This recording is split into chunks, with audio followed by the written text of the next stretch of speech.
वृंदावन बिहारी लाल की जय हो। और महाराज, अब हम सभी इस श्रीमद् भागवत महापुराण के एकादश स्कंद में प्रवेश करेंगे, जिसको मुक्ति स्कंद भी बोला जाता है। सुन रहे हैं ना बाबा जी? एकादश स्कंद को हम सभी भली भांति श्रवण करेंगे, क्योंकि एकादश स्कंद को मुक्ति स्कंद कहा गया है। इसको हम सभी श्रवण करेंगे और इस पर चिंतन करेंगे। महाराज, प्रभु पापियों के पाप को मिटाने के लिए, पापियों के अत्याचार को दूर करने के लिए, अत्याचारियों का हनन करने के लिए इस पृथ्वी पर अवतार लिए थे। लेकिन प्रभु देखे कि जो इनके बाल परिकर हैं, जो इनके वंशज हैं, वही ही इस पृथ्वी का भार बनते जा रहे हैं। प्रभु सोचने लगे कि कहीं ऐसा न हो कि हमारे परम धाम जाने के बाद हमारे जो पुत्र हैं, हमारे जो पौत्र आदि हैं, वही इस पृथ्वी का भार बन जाए। उनके कारण ही इस पृथ्वी को कष्ट मिलने लगे। इसलिए अब इनका भी कुछ उपाय करना चाहिए, क्योंकि महाराज 56 करोड़ प्रभु के वंशज हैं और 56 करोड़ यदुवंशी बहुत ही दुष्ट होते चले गए। अगर प्रभु उनको समझाने जाते तो प्रभु को ही डांटने बोलने लगते। प्रभु ने सोचा कि इनका कुछ उपाय करना चाहिए। तो एक बार की बात है, कुछ संत तपस्या करने के लिए द्वारिकापुरी में आए, और जब द्वारिकापुरी में आए तो प्रभु ने उनके रहने की खूब सुंदर व्यवस्था कर दी। अब जो प्रभु के पुत्र पौत्र थे, उन्होंने सोचा कि ये जितने भी संत हैं, ये केवल खा रहे हैं और पड़े रह रहे हैं। चल करके इनकी परीक्षा ली जाए कि ये सही में जानकार हैं कि नहीं है।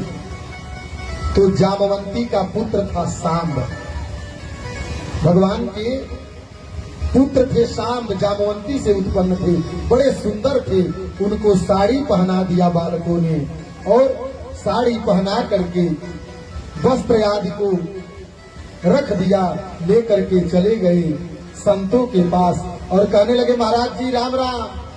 संत बोले, बेटा बताओ। कहने लगे, महाराज जी हमारी भाभी को पुत्र होने वाला है, जरा विचार करके बताइए कि पुत्र होगा कि पुत्री होगी।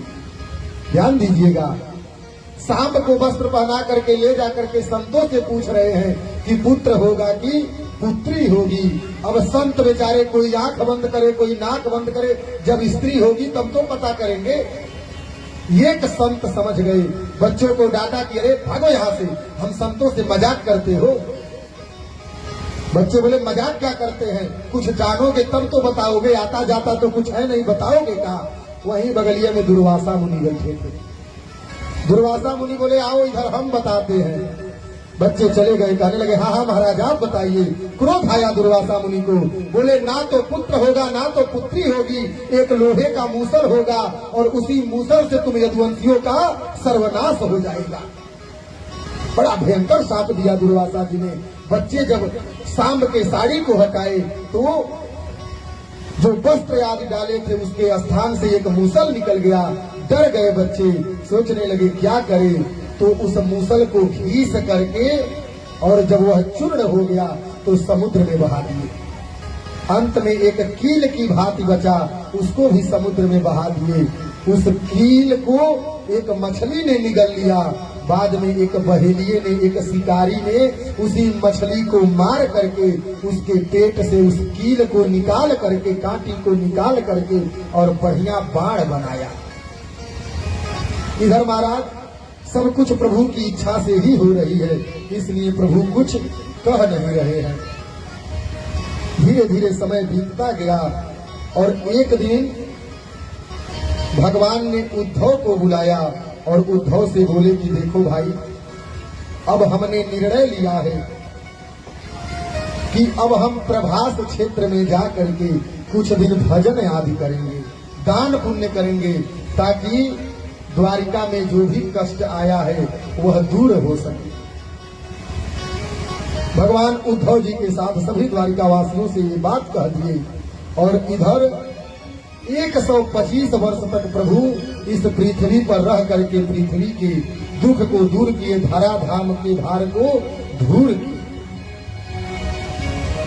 एक दिन भगवान के देववृंद प्रकट हुए और देववृंद प्रकट होकर के स्तुति करने लगे कि प्रभु आप इसीलिए आए थे कि आप अत्याचारियों के अत्याचार को मिटा सके, पृथ्वी के पाप को, पृथ्वी के ऊपर जो पाप का भार है उसको दूर कर सके।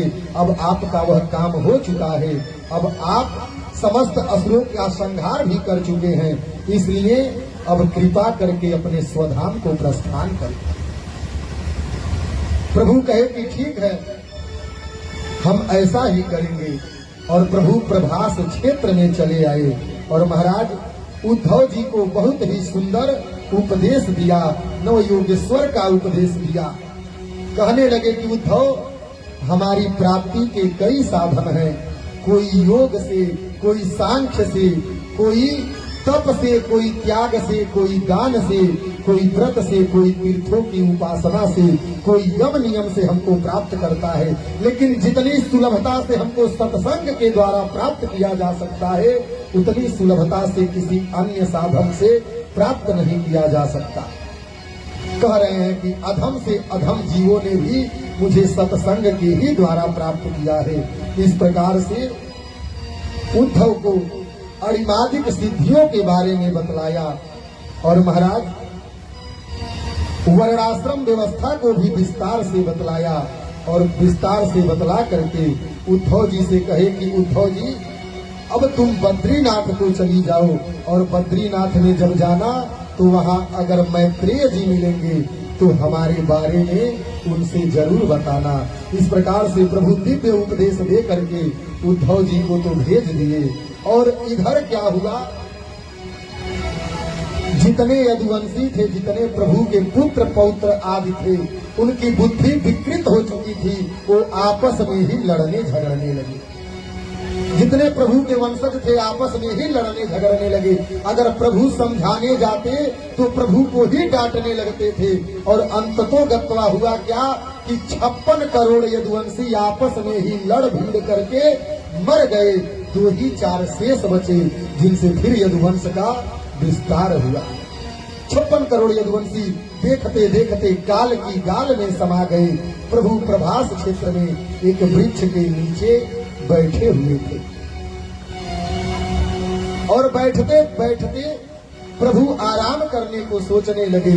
सो प्रभु वहीं पर लेट गए और जब लेट गए तो उनके चरणों को देख करके ऐसा लग रहा था, उनके चरण ऐसे चमक रहे थे कि जैसे कोई हिरण हो। उस जरा नामक पहेलिये ने जिसने मछली के पेट से कील को निकाल करके बाण बनाया था, वही जंगल में शिकार करने के लिए आया और प्रभु के श्री चरण को मृग समझ करके, हिरण समझ करके बाण छोड़ दिया और वह बाण जा करके प्रभु के श्री चरण में लग गया, प्रभु के पैरों में लग गया। जब पास आया, आकर के प्रभु को देखा, रोने लगा, पश्चाताप करने लगा कि प्रभु हमारे अपराध को क्षमा करिए। भगवान बोले कि तू चिंता मत कर, तूने मेरे ही आदेश से ऐसा किया है, मेरे ही इच्छा के कारण तूने ऐसा किया है, क्योंकि हम मृत्यु लोक में हैं तो यहाँ से जाने के लिए कोई ना कोई कारण जरूर चाहिए। कहे कि तू चिंता मत कर और जा, जो धाम बड़े बड़े संतों को प्राप्त होता है उस धाम में तू जा करके निवास कर। अपने साथी दारुक को बुलाए भगवान और बोले कि जा करके द्वारिका वासियों से कह दो कि आज से 7वें दिन द्वारिका समुद्र में डूब जाएगी, सभी लोग द्वारिका को छोड़ देंगे। दारुक प्रभु का आदेश पा करके ये वृत्तांत कहने के लिए गए और इधर महाराज बहेलिये के बाण लगने के कारण हुआ क्या कि जिस प्रकार से अचानक बिजली चमक करके गायब हो जाती है, उसी प्रकार से जो प्रभु का शरीर था वह भी अचानक बिजली की भांति चमक करके प्रभु का विग्रह ही गायब हो गया और बड़ी सुंदर तेज निकला। वह तेज कहाँ गया कोई जान नहीं पाया।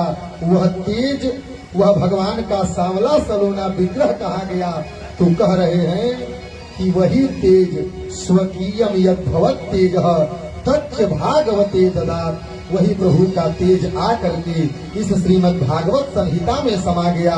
बोले श्रीमद् भागवत महापुराण की।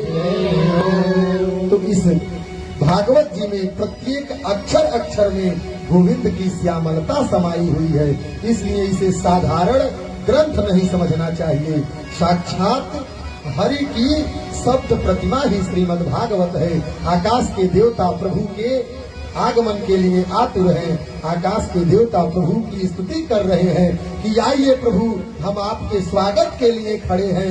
बलराम जी पहले ही शेष अवतार धारण करके पहुंच चुके हैं और प्रभु भी शरीर का त्याग करके अपने परम धाम को चले गए। बोलिए द्वारिकाधीश भगवान के। इस प्रकार से एकादश स्कंद को हम सभी ने श्रवण किया।